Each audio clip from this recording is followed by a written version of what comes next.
Hello friends, কি ভাবছো? এত রান্নাবান্নার বহর দেখে ভাবছো তো আজকে জামাই ষষ্ঠী স্পেশাল খাওয়া দাওয়ার জন্য আইটেম করা হচ্ছে? না না না গো, জামাই ষষ্ঠীর জন্য না, এটা কুশমন্ডিতেই। জামাই ষষ্ঠী হলে তো আমার বাবার বাড়িতে হবে, ফুলবাড়িতে। তবে এটা কিন্তু কুশমন্ডির একটা ব্লগ। আজকে ইচ্ছে করলো অনেকদিন পর একটু ভালো মন্দ কিছু খাওয়ার, তাই ভাবলাম বানিয়ে ফেলি। আর জামাই ষষ্ঠী, এবছরের জামাই ষষ্ঠী হয়তো জামাই ছাড়াই করতে হবে। কেন ভাবছো তো? দাঁড়াও তোমাদের বলি গল্পটা। তোমাদের দাদা ভাইয়ের এই বছরের জামাই ষষ্ঠীটা ছুটির দিন পড়েনি, মানে কারোরই ছুটির দিন পড়েনি এক কথায়। কারণ জামাই ষষ্ঠী এবছর মাঝামাঝি দিন, বুধবার। আর বুধবারে তো জানোই ছুটি নেই। তবুও রাজ্য সরকারের যেগুলো সেগুলো হয়তো ছুটি থাকতে পারে চাকরিগুলোর, কিন্তু তোমাদের দাদা ভাইয়ের তো ব্যাংক লেভেলে সেগুলোর কিন্তু কোনো ছুটি নেই জামাই ষষ্ঠী উপলক্ষে। তাই সেই কারণে আর তোমাদের দাদা ভাই লিপও নিতে পারবে না। কেননা কদিন আগেই তোমাদের দাদাভাই লিভ নিয়ে নিয়েছিল, ওই যে বিয়ে বাড়ির ব্লগগুলো দেখেছিল না, তখন তার মধ্যে ছুটি নিয়ে নিয়েছিল, সেই জন্য আর এক্সট্রা ছুটিও পাবে না তোমাদের দাদাভাই।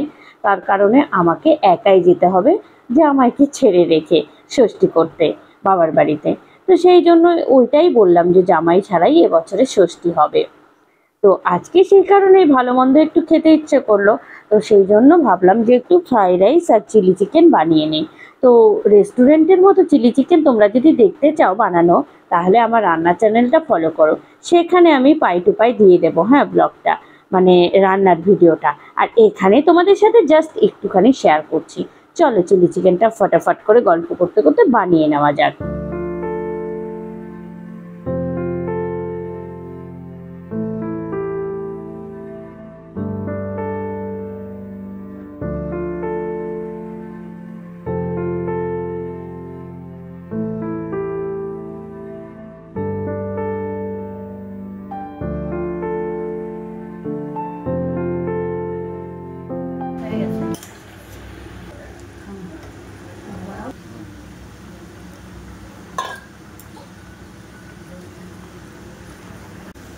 গল্প করতে করতে রেডি হয়ে গেল চিলি চিকেন।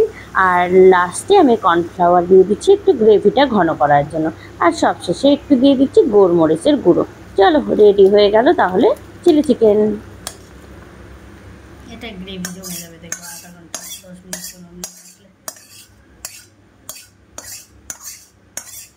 কি জানি কেমন হলো জানি না, স্পাইসি স্পাইসি ব্যাপারটা কম থাকবে একটু, কেন বলো তো? ওই লঙ্কার গুঁড়ো টুকরো অনেক কিছু দেয় তো। আপনাদের ফেভারিট চিলি চিকেন। ওদিকে যাও।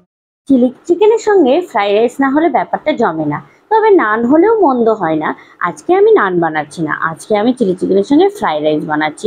গুড্ডু বললো, মা অনেক দিন ধরে ফ্রাইড রাইস খাওয়া হয় না বাবার জন্য, তুমি একটু বানিয়ে ফেলো না আজকে ফ্রাইড রাইস। তো ভাবলাম যে না, বায়না করছে যখন বানিয়ে ফেলি আজকে ফ্রাইড রাইস। তো চালটা মোটামুটি কিছুক্ষণ আগে ভিজিয়ে রেখেছিলাম, ওই আধ ঘন্টা হবে হয়তো। তারপরে সবগুলো কেটে নিয়েছি। জিনিসগুলো কেটে নেওয়ার পরে ওই তো চিলি চিকেনের জন্য ম্যারিনেট করে রেখেছিলাম লেগ পিস থেকে যে নরম নরম মাংসগুলো হয় সেগুলো। তারপর এই যে চিলি চিকেনের জন্য সমস্ত উপকরণ রেডি করে চিলি চিকেনটা বানিয়েও ফেললাম ফটাফট করে। আর তারপরে রান্নাঘরে এসে এখন আমি বানাচ্ছি ফ্রাইড রাইস। তো দেখো এই যে ফ্রাইড রাইসের জন্য এখন আমি এদিকে নিয়েছি বিনস, আর এদিকে গাজর ভেজে নিচ্ছি, আর সঙ্গে ক্যাপসিকাম। তো এগুলো ভাজার পরে তারপরে আমি এগুলো অবশ্যই সাদা তেলে ভাজছি, আর এগুলো ভাজার পরে তারপরে আমি ভেজে নেব বাকি যে উপকরণগুলো আছে সেগুলো। তো চলো দেখতে থাকো আজকের ব্লগটা, আশা করছি ভীষণ ভালো লাগবে। ও হ্যাঁ, যে যেখান থেকে দেখছো ব্লগগুলো প্লিজ একটু কমেন্ট করো, হ্যাঁ। আমি জানি তোমরা আমাকে অনেক ভালোবাসো, তবে কমেন্ট করলে একটু ভালো লাগে। আমি তো চেষ্টা করি সবার কমেন্টের উত্তর দেওয়ার। তো চলো দেখতে থাকো ব্লগটা।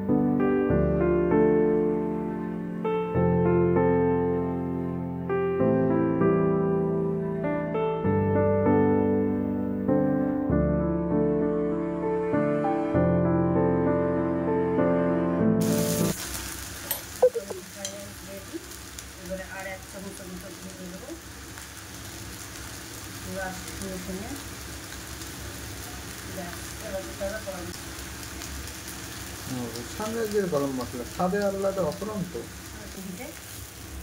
নরম হয়ে যাবে। পরের দিনের ভিডিওটা, হ্যাঁ। আমাদের ফ্রাইড রাইস রেডি। কোথায় গরম কি দিকে রান্না করে, এই যে দেখো ফ্রাইড রাইস, এই যে ইয়ামি ফ্রাইড রাইস রেডি। এই যে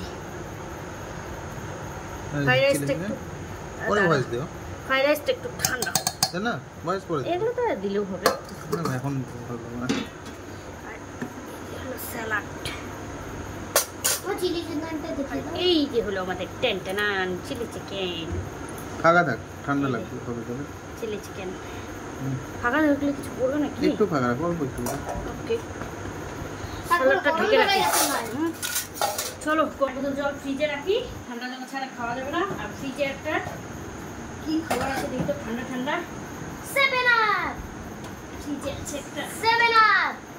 7 আপ। আমি এটা খাবো, প্রচন্ড গরম লাগছে, প্রচন্ড। না আমরা কি ভাত পাবো একটু? কি আমরা কি ভাত পাবো একটু? না, আমি একাই খাবো। কি করে যে খোলে এটা জানি না। এই যে এখানটা ধরে টান মারবো। ও একদম মুখ চোখে